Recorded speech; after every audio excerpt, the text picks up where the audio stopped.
Onesmus Ngogoyo.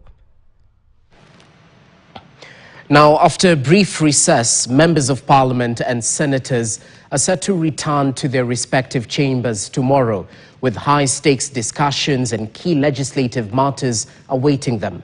In the National Assembly, the spotlight will be on the vetting of 2 Cabinet Secretary nominees, a crucial step in President William Ruto's government appointments.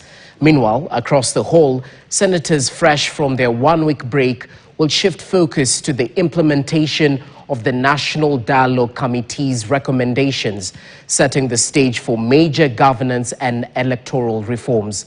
And as Grace Nganga details, the packed legislative in-tray promises intense debates, critical decisions, and potentially transformative policies. After a short recess, both the National Assembly and the Senate are set to resume their normal sittings tomorrow, with a packed agenda awaiting lawmakers.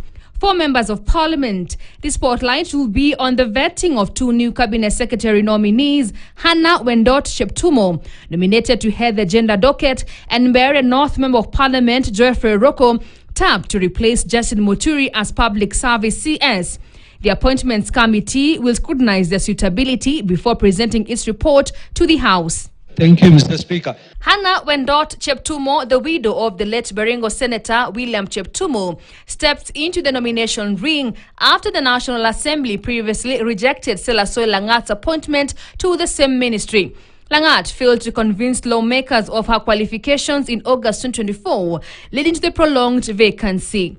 And Mbeere North Member of Parliament Geoffrey Roko, who is nominated to replace Justin Muturi, who has been relieved of his duties as CS Public Service once MPs bounce back and resume from short recess tomorrow. Thank you. Chukwuyo. Meanwhile, MPs will also debate the much-anticipated joint report from the National Assembly's Justice and Legal Affairs Committee and the Senate Standing Committee on Justice, Legal Affairs and Human Rights.